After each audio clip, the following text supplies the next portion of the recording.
is the Black Creative Handbook with your host, Cassandra Lauren Gordon. And I am here with Mark Smith. Great to be here, okay, Cassandra.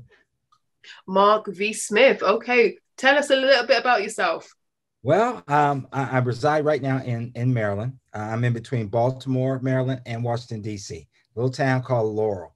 I'm 13 miles both ways. And I've been in this East Coast region for a little over 10 years, really born and raised in Columbus, Ohio, and just enjoying life, enjoying speaking, enjoying putting hope and prosperity in individuals' lives. So that is really kind of the umbrella of who I am.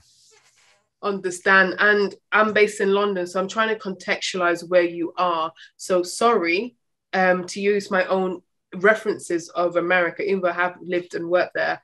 But where are you describing in that part of America? Are you talking about where the Wire used to be and where Potomac is? Those are my references. Am I Absolutely. am I on the right track? You are right there. You're down the street from what I'm talking about. Okay. Always try. Why does I don't know what every time for America, like references of reality TV or certain like TV programs, those were my references. So thank you very much for at least I knew where it was roughly. And they call it the DMV area, right? Absolutely. DC, Maryland, and Virginia. Okay, that's my knowledge, as I said. But hopefully you'll expand my knowledge. When I look at your podcast, I look in all the great work, what you're doing, it's more with more substance than actually my accounts of reality TV. So thank you for that, for humoring me there. So in this podcast, when we talk to people, creators like yourself, we want to know more about you, and then we talk about your work. So we have some fire questions just to ask you, and you just say what you feel. So number Okay. one, are you an Apple or are you an Android person? I am Apple, Apple, Apple. Mac it is. Okay, I'm not sponsored by Apple, but carry on. Please tell me why you're an Apple and Mac person. I just like I like that technology. I like the ability to make sure that it is virus free. It's just and the I'm a tech guy, at heart. So I like the I'm a gadget. Let's just say a gadget guy. So I like the fact that they're always creating something new. There's always something that's spontaneous. They're always upgrading. And I used to be an Android. Truly, I was an Android for many, many years, and then I would say for the last 15 years, I've been a Mac, Apple guy. So So what I just happened? What look, happened? just got a new phone, just got a 13. So Apple, I, please sponsor me, Apple. I'm love. Come on, Apple. Come on. So what happened? What made you make the switch then? it was funny because at that time I was working for a company, and they provided everybody iPhones. And when I would travel, I needed, one of my email, and I wanted things, and it just seemed like the connectivity. My laptop was a PC, but it seems like everything I was getting, the emails and everything was coming through on the Apple device so quick. And I was sitting, waiting on the PC, the HP, the Mac, or excuse me, the Windows base. And it just never happened, never came through. And I said, from that point on my personal devices, I was going to switch over. So yes, you and I both will take a sponsorship from Apple, and they can go ahead and have us, since we're endorsing their product. So speaking it into existence. Come on now. Give it six months. Come on now. By the end of the year, we've got to get something from them because they got the money. So come on That's now. right. Support the creators. Okay, so in a plane, would you like to sit in the front of the plane or the back of the plane? What's your preference? I like the back. I'm an observer. And I say, because I people watch. I watch it and I pick up demeanors. I watch conversations. I watch actions. So when you sit in the back of the plane, you see people coming towards you. So they have to make that eye contact with you, so you can see if they're having a good day, bad day. You can see if they're agitated, and if they're on vacation, if it's business. So it just gives me a good look of what's my surrounding is like on that plane. Okay, you're different to me. Okay, I like the front. I don't know why I like the front. Don't know why. It's a thing. Okay, You cool. know what? And I think about it like this as well. No matter where I'm going, the luggage still has to get off. So whether I'm in the front of the plane or the back of the plane, I still got to wait on my luggage anyway. So,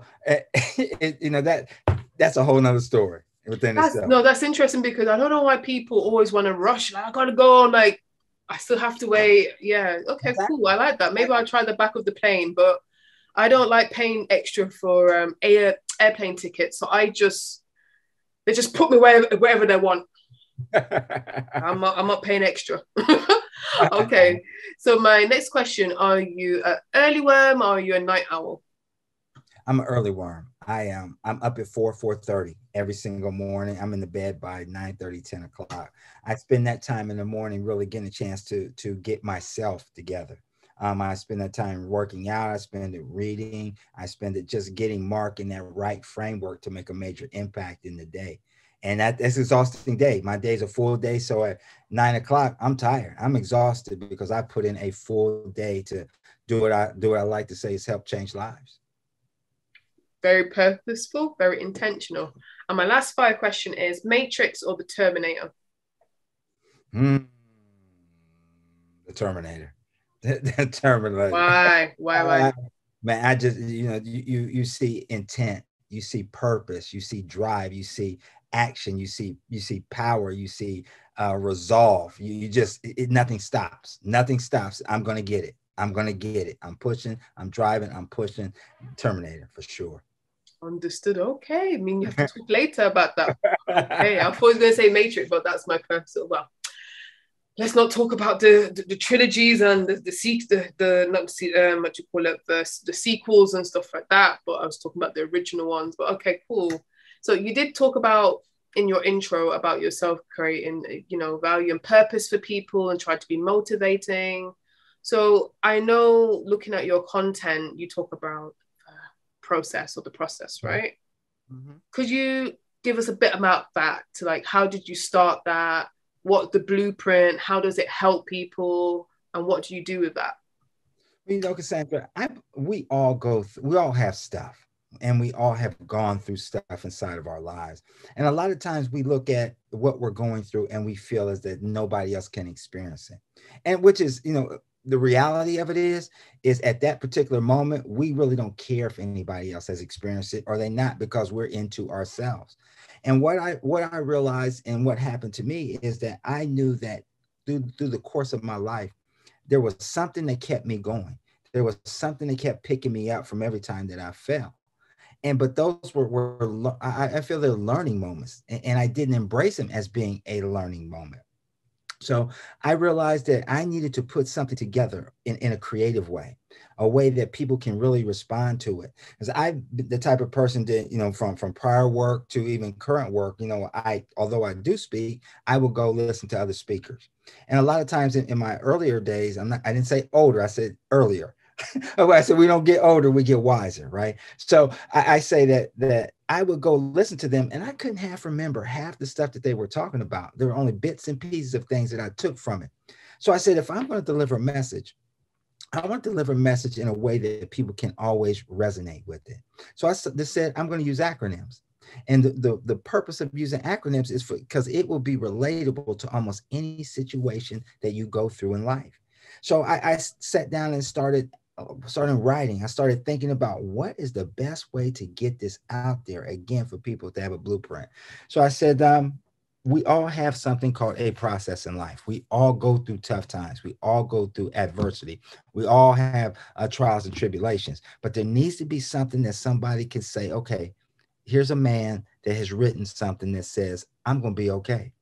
I'm going to get through this. I have the ability, I have the wherewithal, I have the knowledge, wisdom, and skill to know that this is just a temporary situation that I'm going through, that at the end of the day, I'm going to be okay. But my responsibility is to help somebody else not have to feel that pain as they go through it by giving them something. Okay, so I just got you there, but sometimes being a creative person, you can be very highly sensitive, which is good sometimes for your creativity, and you can create great things out of that. But sometimes, talking from myself, sometimes I feel it's not, when I'm in it, I don't think it's temporary. I think it's long. I feel like, how am I going to get out of this? This is hurting me emotionally, physically, spiritually. And I'm looking on Instagram and I'm looking at all these things, and everyone seems to be so doing their thing, and I'm just here. So how, if you're in, you're not where you're on your journey, Mm-hmm. how do you get out the mind that this is not permanent. This is temporary. This is just one of the things you go through. You know, in series 2 of the process, which I call the perfect storm. And I wrote that series, I started developing that series right as the pandemic hit. And one of the messages that I included or I framed in there was growth. And a lot of people misconstrue growth by thinking about, you know, am I growing internally? Yeah, we're always growing internally. But I said growth, Cassandra, stood for gradual reminder obstacles will test hope. So you just gave us. Wow, hold on. I didn't catch that. Could you say it a bit slowly for me? Because I just felt like I've just missed something. What did you just say? Gradual reminder obstacles will test hope. Growth. So you just talked about a situation, an obstacle is an opportunity. So, you know, the example that you said that you gave about what these people are doing and how you're personally feeling and how you can't get out of it, that is an obstacle right now. That is really an opportunity. It's an opportunity for you to move or anybody to move to the next level. See, the problem is we don't embrace these obstacles sometimes. We look at them and say, wait a minute, this is too much for me. But the fact of the matter is there hasn't been any situation that any of us going through have not gotten through. It may not, the result may have been what we did not, may have been something that we truly didn't expect, but we got through it. And we got through it in a different way. And we don't even look back at it sometimes as we continue to expand upon our years. It's behind us at this point. It doesn't even matter at this point. We know that we had the wherewithal and the resolve to get through it. So that's why I always say, you know, when we do go through those obstacles, when we go through those trials and tribulations, man, there's something that is truly coming down the path that needs that we need to really pay attention to, because it's going to springboard us. It's going to catapult us to do, as I always say, grow forward, not go forward, grow forward. Okay. I get it conceptually. I get it. I really do. And I do believe it. But internally and intrinsically, for me to practice that all the time, how do I center myself to remember that every obstacle is an opportunity? When you kind of like me, very highly sensitive and very creative. When you look in yourself in the mirror, it starts the very first thing in the morning. You know, one of the questions, one of the questions you asked me, the rapid fire questions is, what do I do? Am I early morning, early or late, right? The first image that we capture of ourselves is in the mirror. That is where we form our true opinion of who we are and what we're capable of the day. And I wrote something else that I always said that I developed while I was looking in my mirror. I said, am I going to lead with a glow, or am I going to lead with not a glow? And the glow, I said, was gratitude living others will witness. So when I walk out, and how am I portraying? Because we're always being watched. So if we're putting on our best clothes, our best suits, you know, it doesn't matter. It's our internal. Sitting in the back of the plane, I observe and watch people and look at their demeanor just to realize it, just to see exactly what type of person or what type of day they're having. And we control that. See, that's the thing. We control the thoughts we think, the actions, and the actions we take. We're in control of that. And my perspective is I can leave somebody bitter or I can leave somebody better. That's on me. So whether I'm feeling a good day or a bad day, whether it's raining or snowing like it does here quite often, I still have that ability to infectiously pick myself up. And I owe it to myself. I owe it to my family. I owe it to my grandkids. I owe it to them that I need to be the best that I can be. Do I have stuff? Do I deal with a lot of stuff? Absolutely. There's not a person in this world that doesn't. But you just have to have the wherewithal to say that I am purpose. You are purpose. We are designed to do something bigger and better every single day and every opportunity that we get. And there's no reason to harbor on any type of negative feeling or negative vibe. That's what life is simplistic, Cassandra. It really is. And for all your listeners, it's truly simplistic. We choose, listen to what I'm saying, choose to convolute it with that heavy bag of stuff versus that light bag of stuff. That's on us. Okay. So I feel very inspired now. I feel like I'm going to conquer the world. But I'm very proud to, maybe it's my Britishness, not as optimistic as our American cousins. So could you give a practical example of how you recently, using your blueprint, overcome an obstacle? Well, back in 2018, the end of 2018 to 2019, I was employed in the education field, education space, and post-secondary education. And I had been in this realm for 15 years, a good majority of my life. And I've never been a person who has never worked. And I've never lost a job. I quit jobs. Jobs didn't quit me. So I was removed. My position was terminated. The school closed its doors in 2018, less than 10 days before Christmas. I had a trip planned with my grandkids to take them to Disney. I had the time off scheduled. Everything was ready to go. And this was done abruptly. Literally, I was called into the office at 11 o'clock in the morning and told that day that we were closed at 5 o'clock that day. I went through a major mindset change, a really major depression, because I felt less than. You know, I had always worked. I had never not had a job. I'd always brought in money. And I had to be creative now to what I could do to resolve that and get back to where I was before. I had the blessing of my wife. You know, she never said, you know, hey, baby, it's you know, you need to do this, you need to do that. Although I'm sure she was happy because I got my PhD finished, projects half done. I got that completed. Hold on. I don't know what you mean. Do you have a real, is it just acronym or did you have your PhD? No, that's an acronym. Projects. Sorry, I just had to double check. I got those projects half done completed. Okay, project half done. Sorry. So she was good with that. But it really made me think about who I was, and I really felt I saw society. I saw everybody going to work, and I wondered, why are they working and I'm not? I mean, I'm educated. I'm talented. I've been in education space. I taught people how to interview. I taught people how to dress for success. I taught how to develop a resume, but yet and still I didn't have it. I wasn't working. So it was at that point to where I really had to assess where I was in my life. And, you know, people who know me, Cassandra, always heard me say something that's powerful. I say comfort is a casualty of growth. I got comfortable.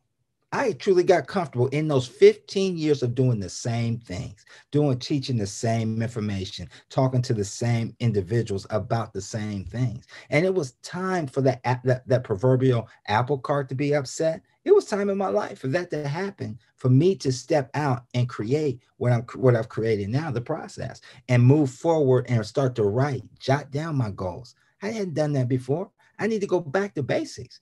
I jot down my goals, jot down my plans, take the talents and skills that I had and share them to a different audience, not just the education space anymore. Share it to a different world. Share it to the CEOs, CFOs, sell it to companies about motivating their individuals to see the best that they could be every single day.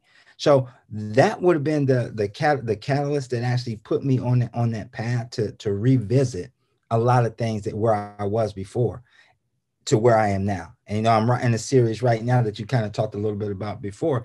If I only knew then what I know now. Wow, there's so much to unpack from what you said. And just to take us back a little bit about how you created this concept, this blueprint, you know, how did you do that? Because you're really good with your I see you as like a wordsmith, very good with words. I can retain the information with growth and all those acronyms. So how did you do this? How did you create this blueprint for people to live by? It was just something that I thought I wanted something that people could remember.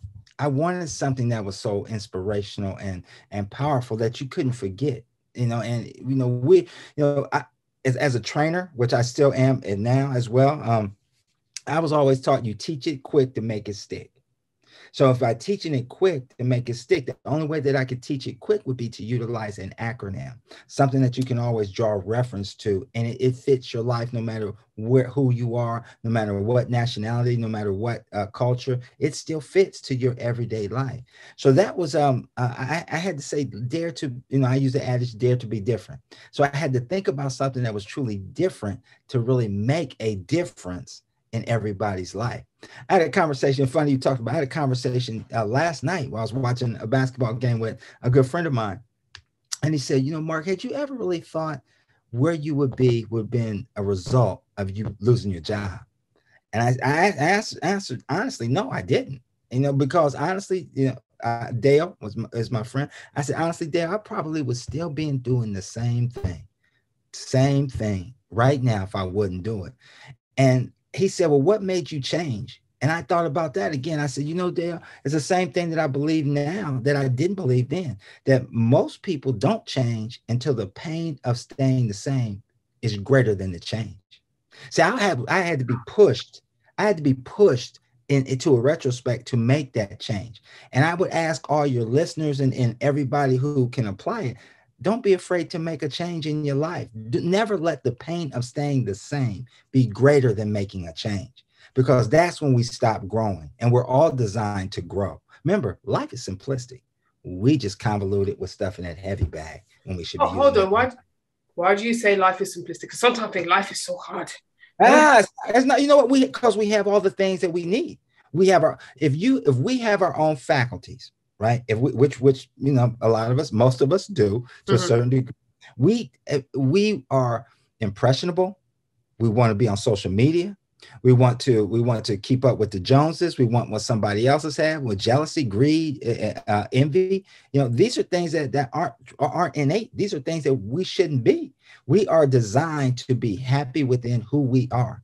We are purpose, right? We are purpose. We're designed different, built special to impact the world in our way, in a way that's designed for us. But when we want to do something else, when we want to keep up with the others, when I went out and got a new phone, those are the things that truly, I convoluted that. I didn't need another bill.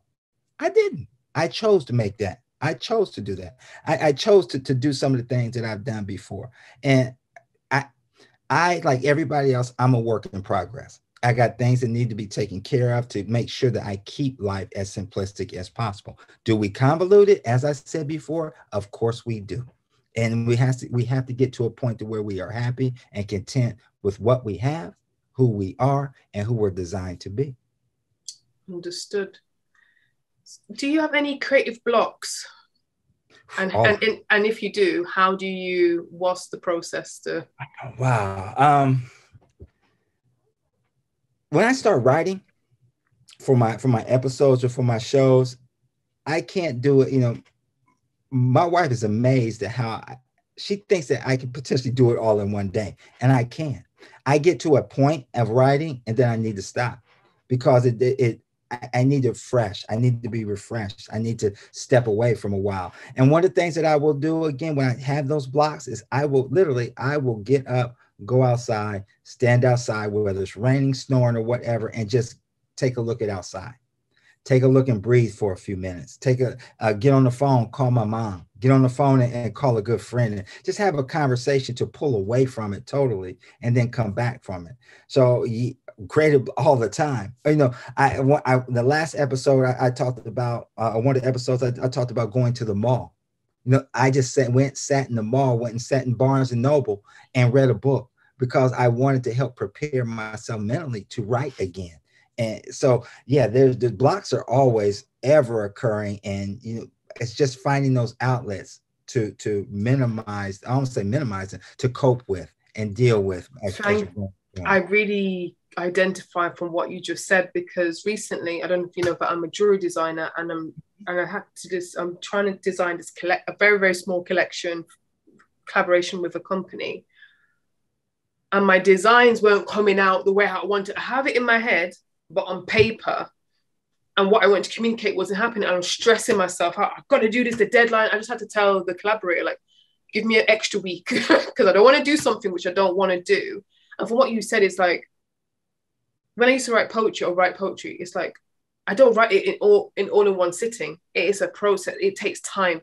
I leave it, I'll come back to it, and then you edit. You leave it and you come back to it. And I was trying to force myself to create these jewelry pieces in a very short amount of time. And I should have and when I took a break and edit a little bit, took a break, design a little bit, tweak, it's come out like really well how I want it to be. So I like when you said that, it's okay to take a break, and it's okay to, reframe how you see things. And when you said at the end, to cope, you find ways to cope with it, with the creative blocks. Because sometimes, you know, sometimes when you watch interviews with creatives, you just think like everything just comes to them, like, oh yeah, it comes to their head. Everything is so magical. You're amazing, and you don't see the struggles. You just see the end result.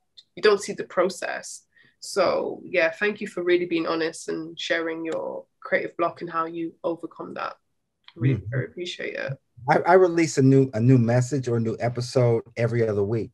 So it really takes a good solid week to put it all together, to get it tight the way I want it, to have it and I have it reread by 2 or 3 other people before I even record it. You know, listen, does this make sense? Does this sound like something? This is before I deliver it. I set the stage. This is what my message is. This is what I'm trying to get out. Does this say that? And you know, it doesn't. Okay, I need to go back and rewrite. If it doesn't move you to that point, then I need to rewrite it.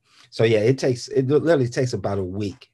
All to get stopping, starting, and that's recording at 30 minutes. I mean, that's about a 30-minute recording, but it still takes about a week and a half to put it all together to where it's suffice to where I say, okay, it's ready to go. So a lot of breaks, a lot of coping time that you need to work with.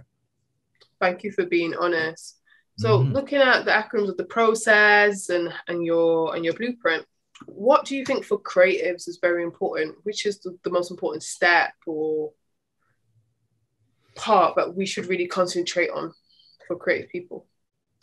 I would say to believe in your mission. Truly believe in your mission.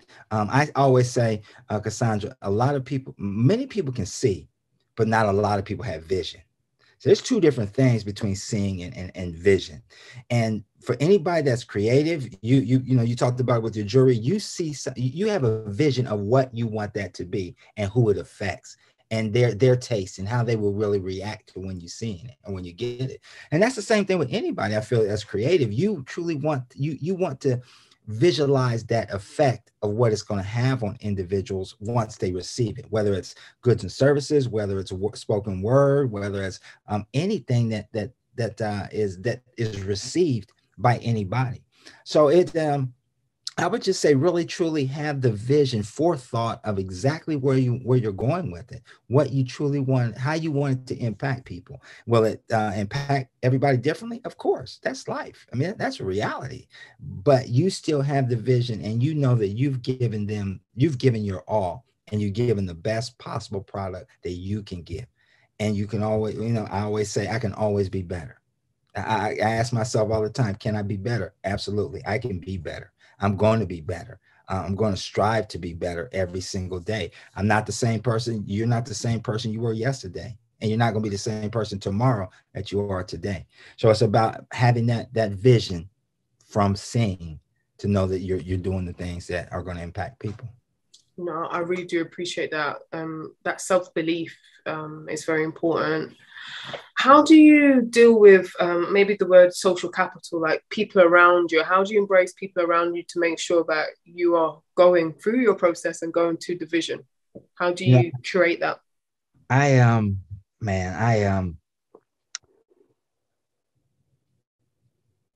Back in my early parts of my life, I was too consumed with being liked. And my wife and I were talking about this. We had a conversation over this a couple of days ago. We're talking about evolution from where I was then to where I am now. And I was so concerned about making sure that I sacrificed self to make sure that I was liked. So I use the analogy all the time when I train and when I'm on stage. Ask yourself, do you have the individuals around you? Are you the smartest? Are you the smartest person in your bunch? I ask people, are you the smartest? How many of you raise your hand if you are the go-to person? Somebody always comes to you for answers. Are you the smartest person in your crew? And a lot of people raise their hand.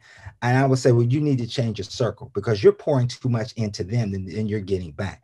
So you really don't have a circle. You got a cage at that point.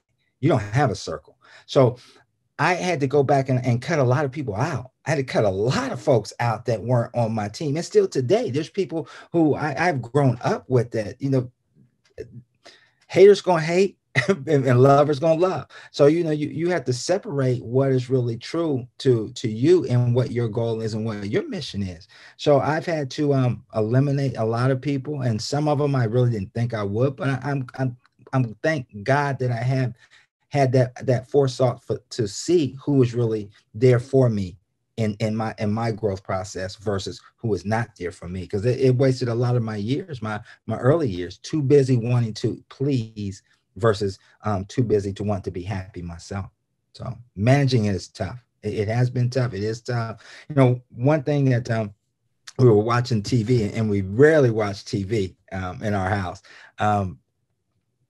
There was a show on our local news. Denzel Washington was interviewed, and he said, what we need in society is truly more heroes.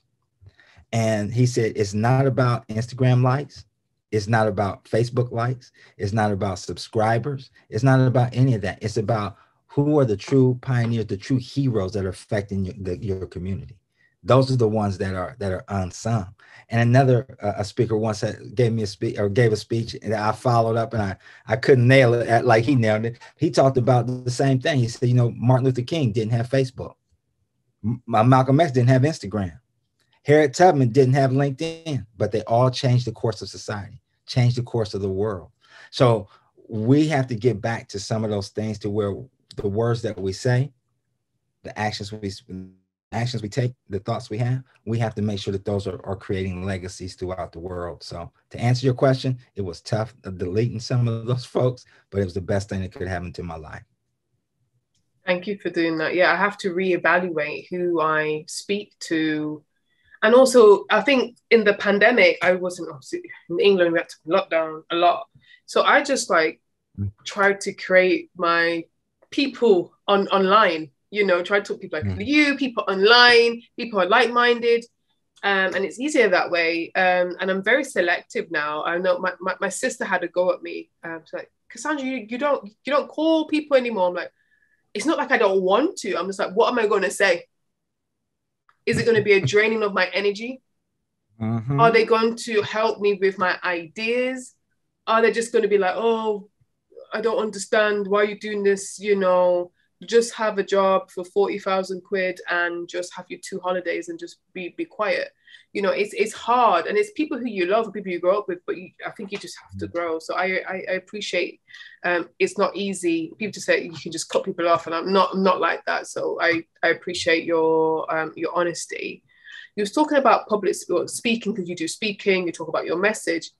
And what I find, especially in the personal development world, that it's really, I hate hearing the same speeches. People copy and paste Les Brown and Tony Robbins and whoever. And how do you make sure that when you create your speeches, which is from your own personal experience, there's only one of you, right? But how do you make sure that it is entertaining and people learn from it, and it's not a copy and paste speech? Because I get very bored from it. Exactly. That's the utilization of acronyms, and that's why, again, we talked about it at the beginning. That is why I wanted to be a unique. I wanted to be ideal, and what I talk about resonates with everybody. We all have different things. I use the analogy a lot of times. A cake is still a cake. So your problem, I've got a problem. The cake is still a cake, requires a heat source to rise so we can eat it. Simplistic, right? But it's what we put inside that cake that gives it that taste. It gives it that flavor that we like, that we will purchase again, or we don't purchase again. And that's the same thing when I talk about the process, and what I talk about in the different messages, whether it was the foundation, which is series 1, the perfect storm, which is series 2, why not me in series 3, procrastination, the thief of time, where do we go from here? And then the one that I'm in right now, if I only knew then what I know now. All of these are things that it's a cake. But inside that cake are different things that we've all go through in different magnitudes, in different ways. So I try to tell stories. I mean, I talk about a trip when I was a kid, going to visit my grandparents on a Greyhound bus. What did I learn? I talk about legacy, and I said legacy stands for leaders exemplify greatness among choices over the years. So I talk about people who impacted my life, and who are standout people who make change, who created change in life, and it changed me on all intents and purposes. So I try to relate to things that we all go through, but more importantly, they can be applicable should we choose to apply them to everything that we've gone through in life. And Cassandra, most importantly, is giving somebody an opportunity to help somebody else as they go through it. That's the key. That's what I want to do versus anything else, is have a centralized message, a centralized database, a resource for individuals to pull from, whether it's going through relationships, whether it's going through adversity, whether it's going through drug and alcohol addiction, whether it's going through mental and physical abuse. All those things are impacted inside of one of my acronyms, as well as in my messages. Thank you very much for saying that. So you talked about your series. So could you explain how they are? Do you have books? How does it work? Well, I have I'm in series 6. There's actually 10 that are planned before it is nicely wrapped, packaged, placed in a book, and put on the shelves out there for everybody to purchase. So within each series, which is, again, I'm in 6 right now, there's anywhere from 8 to 10 messages or 8 to 10 acronyms in each series. So at this point right now, we're looking at somewhere in the, I believe at last count, it was 38 acronyms or 38 individual messages that are out there and on various platforms, all the platforms from Pandora to iHeartRadio. I do have a radio show that is on star107fm.com every other Saturday, where I release a brand new message in each one of my series. I have a couple commercial videos that are tagged to the series that we're doing now. And we just shot one yesterday. So again, it's about making a difference to individuals as they need it, when they need it, because guess what? We all need it.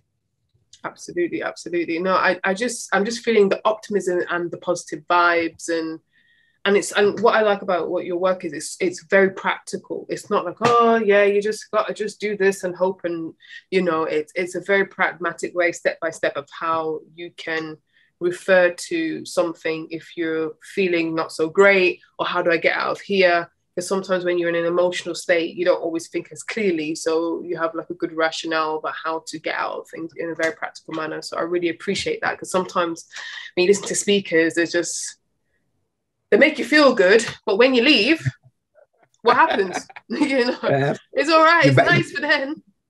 You still got that problem, right? You still got that problem that's sitting inside you, even though that you listened to them, you gave them 30 minutes to an hour of your time. But guess what? I still got that problem. I still got something that still need to work on. And that was why I want to do something a little bit different, because I wanted individuals to have that knowledge and that ability to review that, use that as a resource, and make them, help put them back on the path of being whole again. Does it work 100% of the time? No, it doesn't. Nothing works 100% of the time, but it's there. And as long as we have resources that are available to us, no matter what it is, then it's optional to what we do with it once we have it. Understood. So what was one of the best case studies or best things that someone said about your work?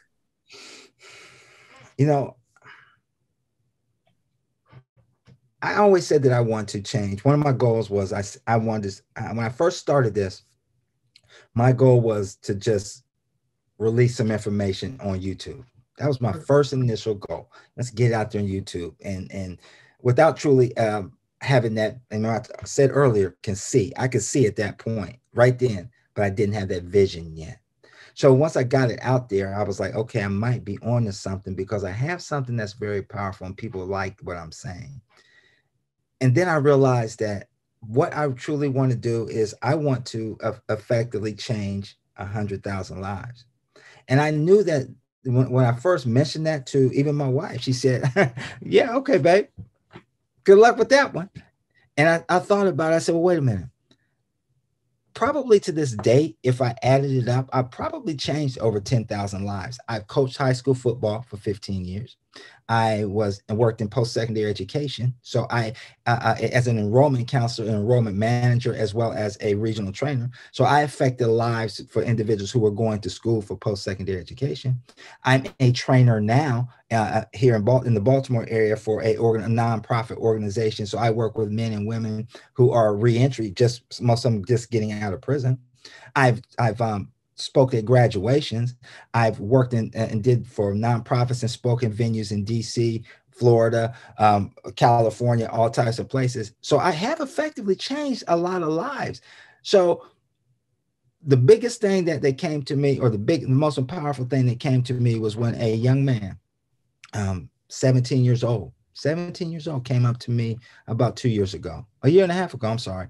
And he said, you know what, Mr. Smith, what you said to me is going to allow me to create a different dynamics for me and my family. See, my dad, he said, my dad is in prison. My uncle and grandfather raised me, but nobody has taken the time to talk to me. Your message that you gave me talked to me, not at me. So that makes me change my whole perspective of what I want to do as a man and as a father. Eventually, I'm going to effectively be that type of person that I'm going to be accountable. I'm going to have integrity. I'm going to have responsibility, and I'm going to have respect for everybody that I come across from this point forward. And that honestly was that was the first podcast or first message that I released, was accountability, integrity, responsibility, and respect.